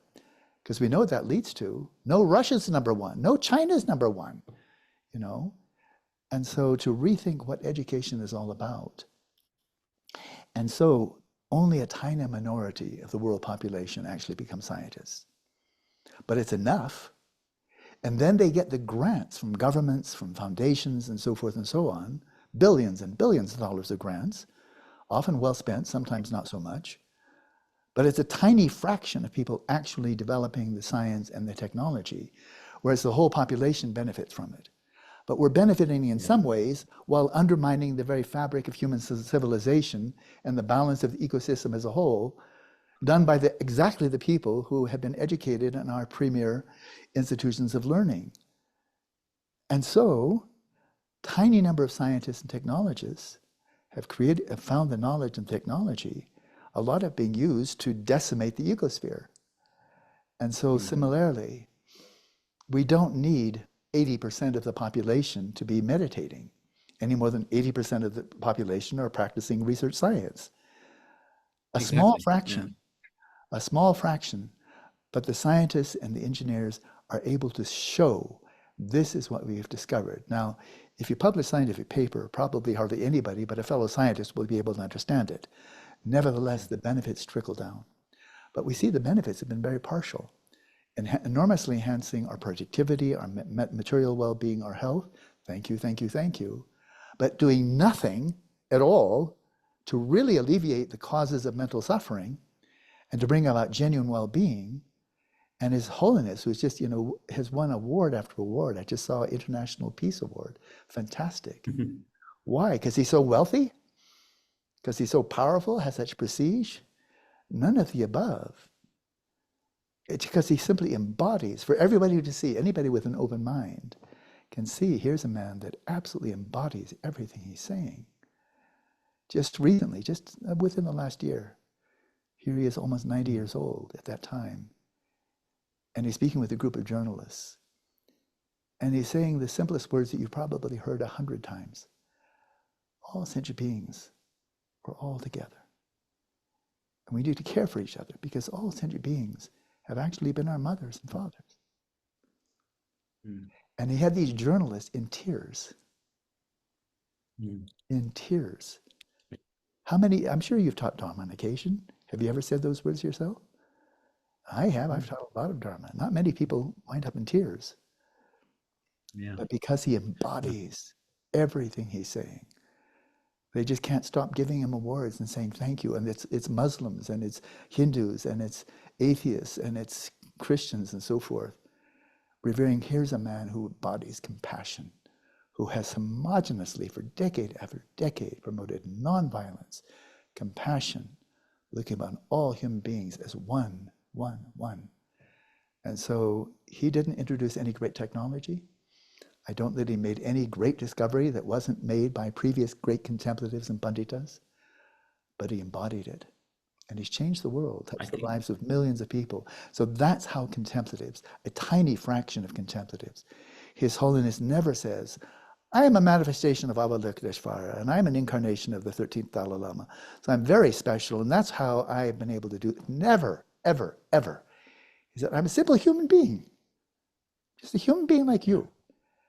But what that implies is if I can reach the Mahāyāna path of accumulation, I'm just a simple human being.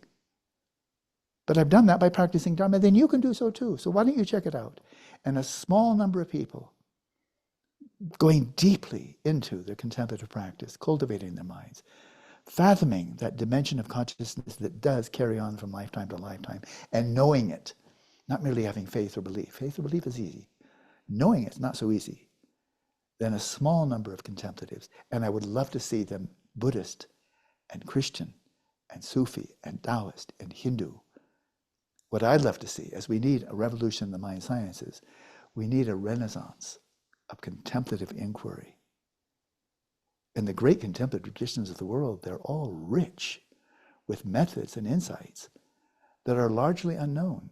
Even in the Tibetan Buddhist tradition, over the last 50 years, I've seen a very rapid decline in the number of Tibetan practitioners, monks, nuns, or lay people who are devoting themselves to solitary, full-time, intensive contemplative retreat.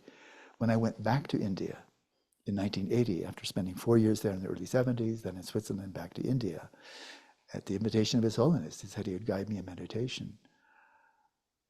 There in the spring of 1980, I knew that there were yogis up in the mountains just above McLeod Ganj, maybe a dozen of them, who had been there for 10 years, 20, 30 years, full-time contemplative practice. And one of the cabins opened up, and so I was able to move in with them. But these were seasoned yogis, you know, and some of them became my own teachers, very dear friends, but mentors. Go to Dharamsala now. They're not there anymore. They're not there anymore. The young tukus, the geshes, the rinpoches, and so forth, the khenpos, they've learned English, a lot of them. They've studied very well. They're teaching very well. All good. Very good. But how many of them are going on for 10, 15, 20 years? One of my teachers now, under whose guidance I am practicing, the Bhutanese meditation master, Dupan Lama Karmachnana, 18 years in retreat. He's just 3 years younger than I am. 18 years in retreat, training under Lama Nanjorpa, who was one of those great yogis from Tibet who made his way down to Bhutan. But in Bhutan itself has never been hammered by Chinese communism and genocide. Even there, and it's a beautiful country where Dharma really is flourishing, but the number of really dedicated full-time yogis developing Shamatha, Vipasyana, Mahamudra Dzogchen, decreasing, because the younger generation swept up by the allures of the West. So this calls for multiple revolutions, a revolution in mental health care. It's not working. A revolution in the mind sciences. All the basic questions remain mysteries. Revolution in what is education for? Is it just for wealth, power, and prestige, or is there something deeper? What do you aspire for your children? They become wealthy and powerful and famous and living on antidepressants and maybe snorting cocaine. Is that what you want for your children? And we need similarly a revolution in contemplative inquiry. And the practice of Shamatha Vipaśyanā, they go right back to the Buddha. That was his great innovation. His great innovation in India. They had samadhi before, they had lots of philosophy before, but the Buddha unprecedentedly, he introduced the union of Shamatha Vipaśyanā. And that's what directly led to his awakening. But the practices as laid out in this book, the practices of shamatha, anybody could practice them. You could be a devout Christian, a Muslim, an agnostic, anything. Anybody can practice the shamatha. And if you have sufficient ethics, an open mind, you're intelligent, you're really dedicated, anybody can develop and use a telescope. You don't have to be a believer in optics. Develop your telescope and you can start looking through it. And likewise for the science, the investigation, the probing into, what are the origins of the mind? Does it have a location? Is it really inside the head, or is that just baloney? Because they can't think of anything outside of the box called the skull. And does anybody have anything other than mere beliefs about what happens at death? Does anybody actually know what's going on? And how do they know? The methods of inquiry of Vipasyana, they're not exclusive to Buddhists. Anybody can practice them. Anybody can become an astronomer or a neuroscientist or anything. You can be a religious believer or not religious believer. You can be a materialist or not a materialist. But you can use the technology of neuroscience and you can use the methods of neuroscience, and then you can see for yourself. And that goes for astronomy and all the branches of science. Contemplative science is a branch of science that is well known in Asia for 5,000 years and almost entirely unexplored. By our Eurocentrism, our ethnocentricity, cultural chauvinism, thinking if we don't know it, nobody knows it. And it's just time to wake up. There is intelligent life elsewhere in the universe. And it's called Asia. And they've been open to our knowledge, and we have not been open to theirs. Well said, well said. I'm going to drift into the Q&As from the audience now, if that's okay. Cool. Sure. Because some great questions I've just been looking at. Wonderful. But I think, it's amazing that what you said, and I think it's very true that you mentioned that His Holiness said these words that you hear at every Dharma teaching, but there's something special when someone who has not just knowledge, not just experience, but realization. When there's something being taught from realization, there's a power to that presence. And I think it's the equivalence of science being connected with engineering, right? Things happen in the world. But when the person speaks from realization, it changes the environment. I loved hearing what you said there. So that's amazing. And I'll just add this one point. It's very easy. He's been my root guru for 54 years now. It's easy to think he's in a class by all himself. There's nobody like the Dalai Lama. In a way, that's true. There isn't anybody like the Dalai Lama. There's no Dalai Lama too, on the one hand. But you've had people in Wisdom Chats, people like Kanola. And does she embody what she's speaking? Exuberantly, magnificently. And people will listen to her teachings, which you could hear the same words from 100 other Dharma teachers. But when in her presence and with her voice, her whole being, when she expresses these same words, it goes right to people's hearts. And happily, she also is not alone. So His Holiness never presents himself as, I'm unlike you, I am the Dalai Lama. I am like you. And if you practice like I have, you can see for yourself. Kandola the same. Practice and you'll see for yourself. And so our task is not merely to revere, but to emulate. Yep, that's an important point. I asked Kondrola why when His Holiness says something, it's more powerful than when anyone else says it. Yeah. And just basically that. And of course, I'm saying that because she has the same qualities of just feeling a room, power. Yeah. There's a question in here from the audience, and it's, might this new book lend itself to retreat based on it? Could you take this book, formulate a retreat based on this book? My answer is absolutely yes. and it starts out with dialogues between Atisha and his beloved disciple Dondrumpa. And they're utterly charming. And they're speaking 1,000 years ago, Atisha and Dondrumpa. And their conversation comes right into the 21st century and say, I get what you're saying. So it starts there, but emphatically yes. And among the selections that even Natalia and I have made in terms of, which text shall we include, masterpieces from this Kadampa tradition, Atisha himself, masterpieces from the Sakya tradition, masterpieces from the Kagyu tradition, the Gelug tradition, and the Nyingma, and specifically Dzogchen tradition. So it's all flavors. And so sure, one could take this one book and you could, among the multiple masterpieces that we've done our best to translate, you could focus just on one niche. There's like, here's the teachings of the Kadampas, here's the teachings from the Kagyupa, here's the teaching from Mahamudra and Dzogchen. You could focus just on one phase, and in your retreat, if you have internet, or you can simply download before you go into the retreat, if you don't have access, you could download the oral teachings, the commentaries on many of the texts included here. So you could have the text right in front of you, and then whether by way of internet or you simply download it on your laptop, you could receive teachings on these same texts. And of course, optimally, it's very helpful to be not just entirely by yourself. If you can handle that, that's great. But if not, if you can be in a retreat setting where there are other people, and maybe somebody you can consult with, then that can just make it all the more efficient. But the answer, short answer, emphatically yes. This is a handbook for people. And I would say everything you need to know, not that you shouldn't read other books, which would be crazy, but everything you need to know to actually develop bodhicitta to that irreversible point, develop shamatha, develop vipassana, to the point that you can enter in and stabilize on the Mahāyāna path of accumulation. Everything you need to know is between these two covers. It's there. So yes, emphatically, this is a handbook for you to become a bodhisattva. Handbook for life retreat. It is.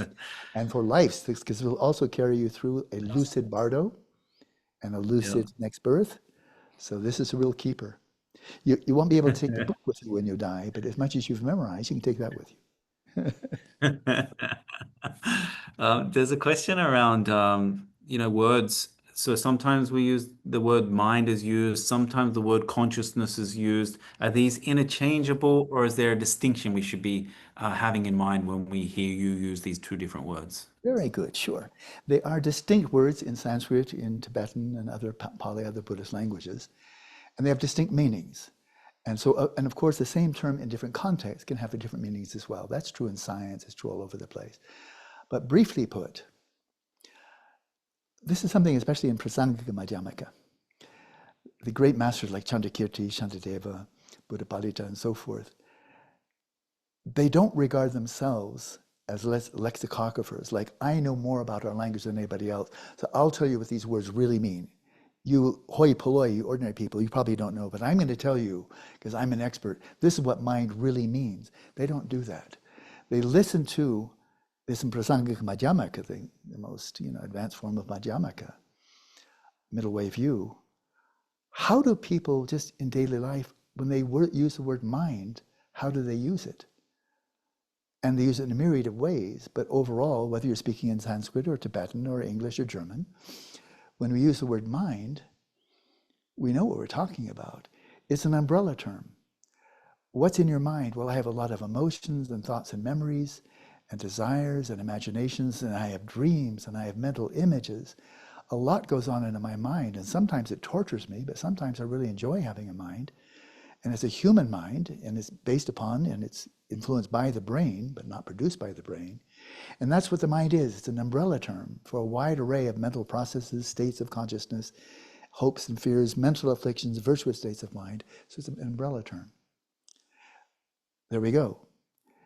And that's what it means in Tibetan, and that's in Sem in Tibetan, and that's what it means in English, or Geist in German, and l'esprit in French, and so forth. It's an umbrella term. And everybody knows, generally speaking, well, put your mind to this, or what's on your mind, and nobody says, oh, I don't know what you're talking about. When it comes to consciousness, in Buddhism, and I think this is radically empirical, it's not dogmatic or ideologically driven. Do you know beyond a shadow of a doubt that you're conscious, or do you think it's possible you're totally unconscious? And everybody who has not been hypnotized by materialism, well, you can say whatever you like, and you can show me any evidence you like, give me any logic you like, but there's nothing you can tell me or show me that will persuade me that I'm not conscious. Because the only way I know what you're showing to me is because I am conscious. So there's nothing you can do. This is the most indubitable, immediate, unquestionable knowledge that I have. I'm aware. And what does that mean? Consciousness and awareness used interchangeably. Rigpa and Shepa in Tibetan, interchangeably. Fine. What does that mean, though? Well, right now I'm seeing a 6-point buck just outside my window, grazing on the sunflowers just outside the house, the cottage here. I'm aware, I just saw him. He's just now behind the wall. But I saw his velvety antlers and enjoying the sunflowers. They really enjoy sunflowers. And I'm seeing that. And if I stepped outside, I could hear him, you know. And so I'm hearing, I can feel the sensations of my own body. If I had some incense, I could smell it. If I went over and had a peach, I could taste it. And all of that only because I'm conscious. So I'm conscious of impressions, but not only from the 5 sense doors, but I'm also conscious right now, am I tired or am I energetic? Am I bored or interested? Is my mind upset or is it sanguine? I don't have to ask about somebody, you know, a neuroscientist, please tell me, is my mind peaceful right now or am I agitated? I know. And that's because the mind is manifesting appearances that I see only with mental perception. And so this is one aspect of consciousness. The fact that anything appears at all, they're called qualia. Sight, sound, smell, touch, but also feelings, dreams, all of these are illuminated, made manifest because I'm conscious.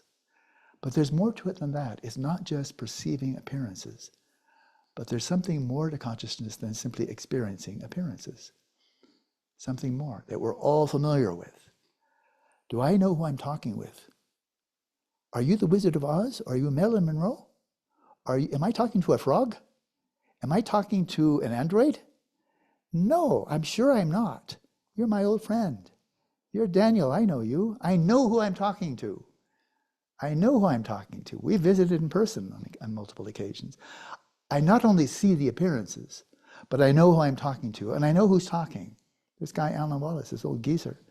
I know he's the one talking. So this is undeniable. This is everybody's experience. We know stuff. I know that I have, if I have a pain in my abdomen, I know that it's uncomfortable. I don't need any outside reasoning.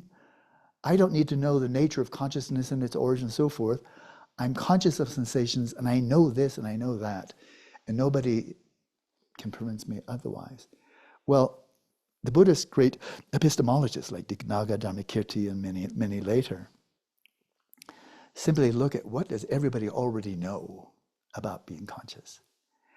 We know that because we're conscious, we experience stuff, appearances. And it's consciousness that illuminates them. There's no colors without a consciousness of colors. There are electromagnetic frequencies without, but that's fine. But electromagnetic waves don't look like anything. They're not yellow or blue or green. Yellow, blue, or green are qualia. Only if there's visual perception are there colors. Only if they're auditory faculty are there sounds. There are ripples in the atmosphere, but that's not sound. Sound arises independent upon the auditory cortices in the brain. And so consciousness has, it seems now, 2 functions that we all know. It's not learning some alien philosophy.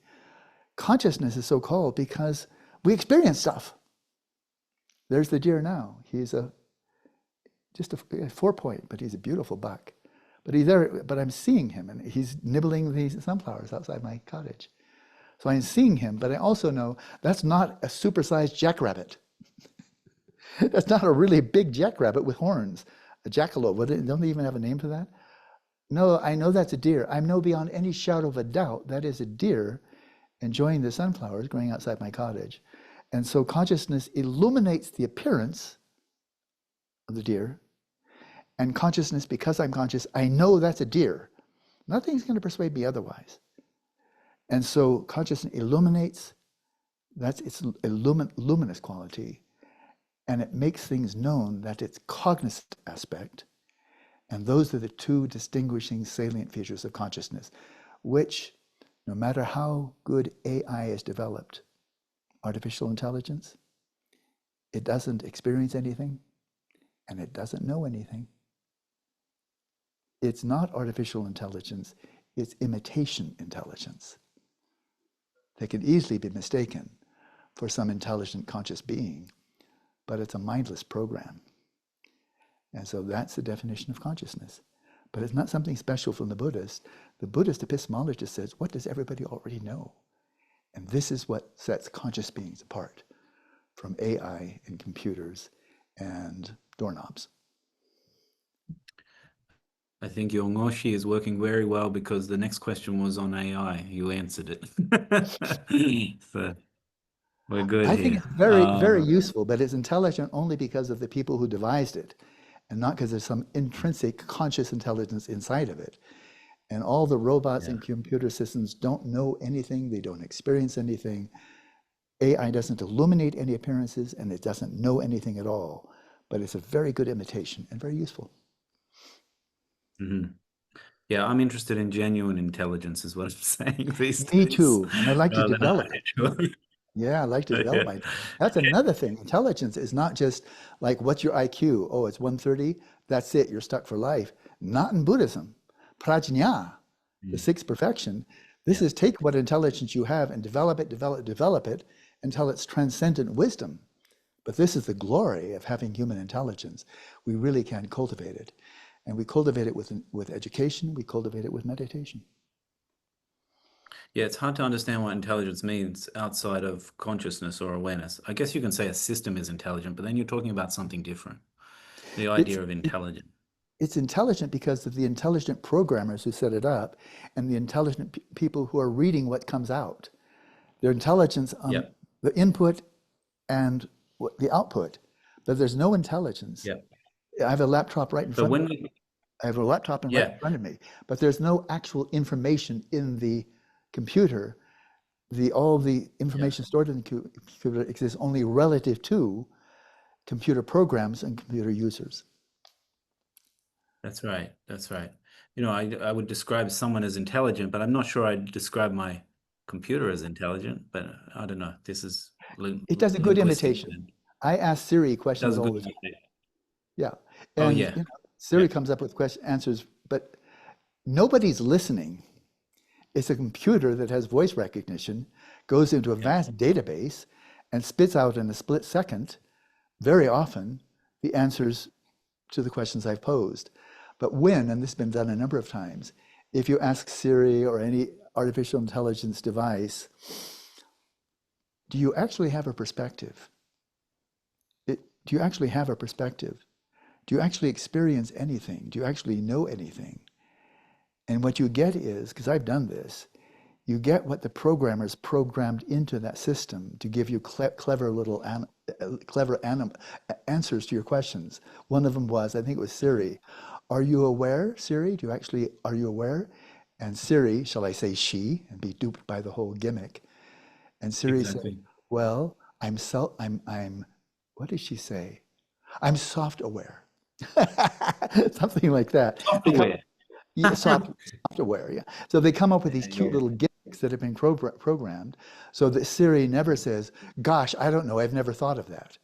See if you can ask a question Yeah. to Siri and get Siri to say, I've never really thought of that, but that's because I don't actually know anything at all.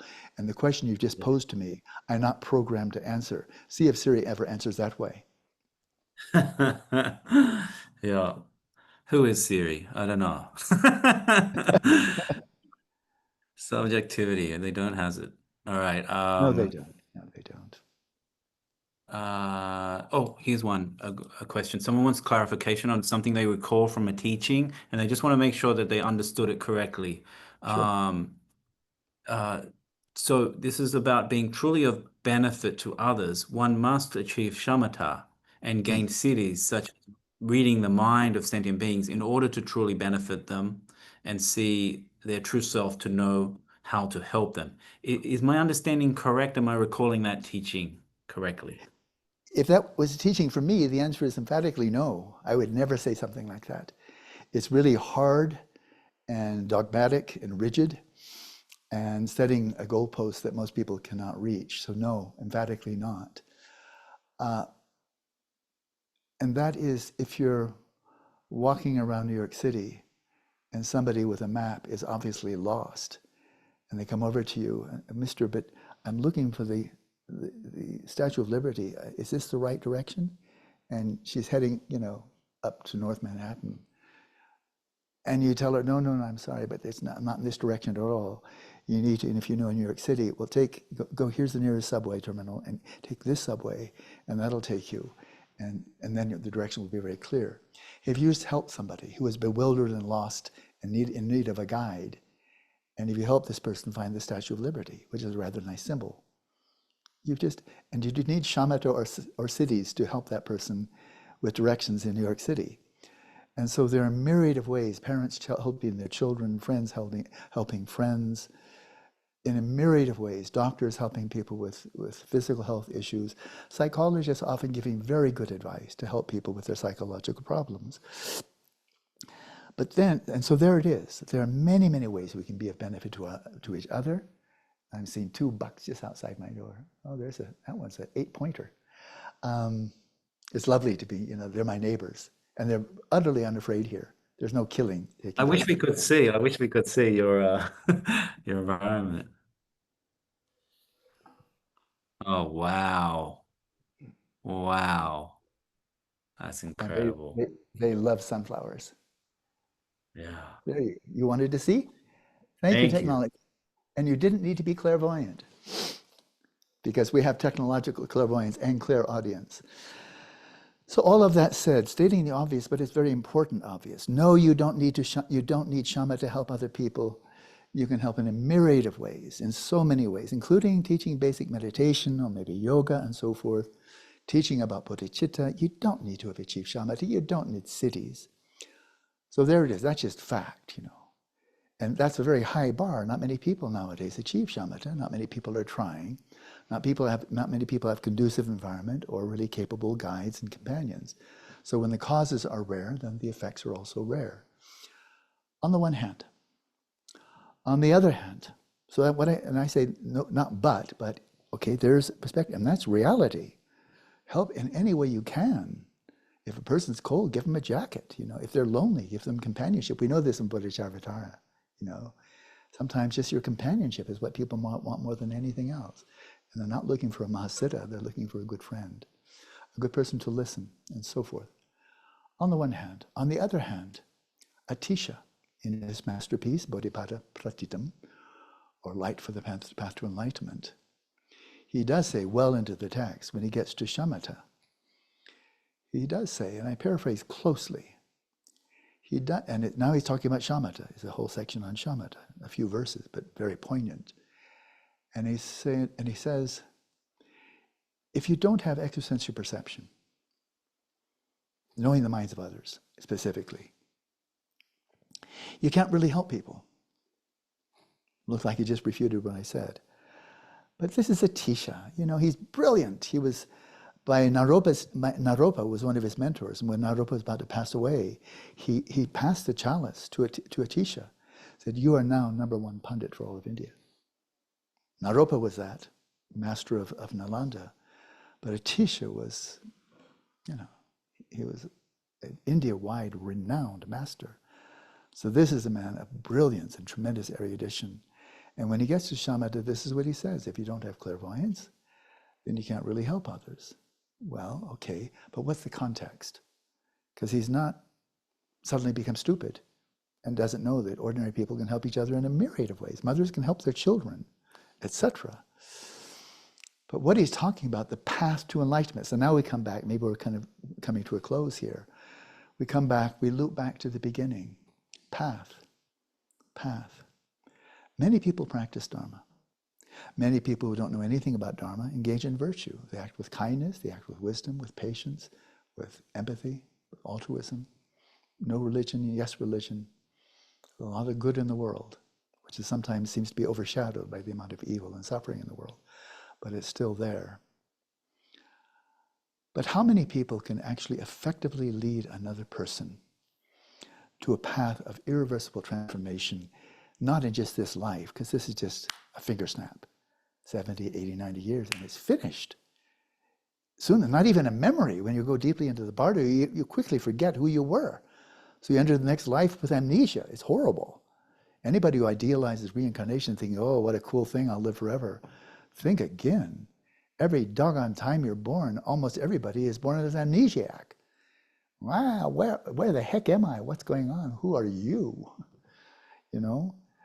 And so to be able to lead people effectively to a path where they reach the path and proceed along the path of irreversible transformation, the complete and irreversible purification of the mind, a complete cure for all the afflictions of the mind, of delusion, hatred, greed, attachment, and so on, to effectively lead people to the path and along the path, not many people can do that.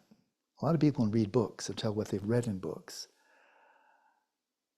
But if one is only a historian of physics, knows the history of physics inside and out, right up to what were the discoveries last week, and all you know is the history of, because you've read a lot of books and you can expound on the history of physics from Galileo right up to, you know, the cutting edge thinkers today. But can you actually teach physics when all you know is a lot of books? No. We wouldn't have a clue how to teach physics. You can't study books of mathematics, history of mathematics. You can't teach mathematics because you don't know how to do mathematics. The only way to learn how to do mathematics is by doing it, and not just by thinking about it or reading what other people have written about it. So it's not enough to read Dharma books. It's good start. But unless you practice and gain experience yourself, optimally reaching the path, and optimally, like a doctor who's finally got a stethoscope, or a doctor who finally can run a whole range of blood tests. Imagine a doctor who doesn't even have a stethoscope, has no technology available at all. He's a doctor living all by himself in a cabin.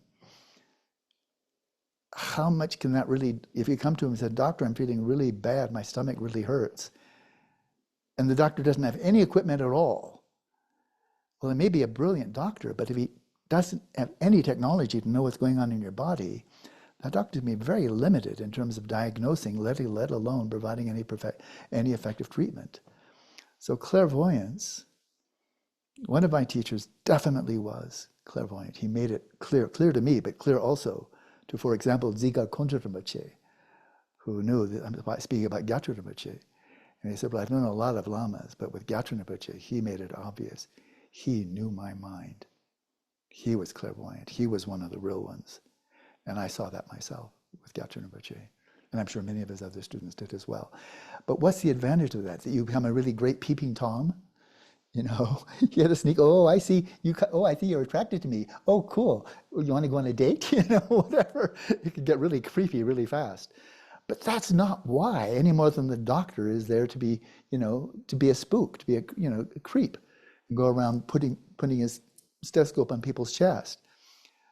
We want all of that technology, the MRI and the EEG and the PET scans and the CAT scans and so forth and so on, because that gives you kind of a clairvoyance of what's going on in the mind, which is not available, including X-rays, which is not available to the naked eye. And any good medical facility is kind of a wide range of these extrasensory modes of observing the body and what's going on in it, chemically and with the bones, the structure, the organs, and so forth.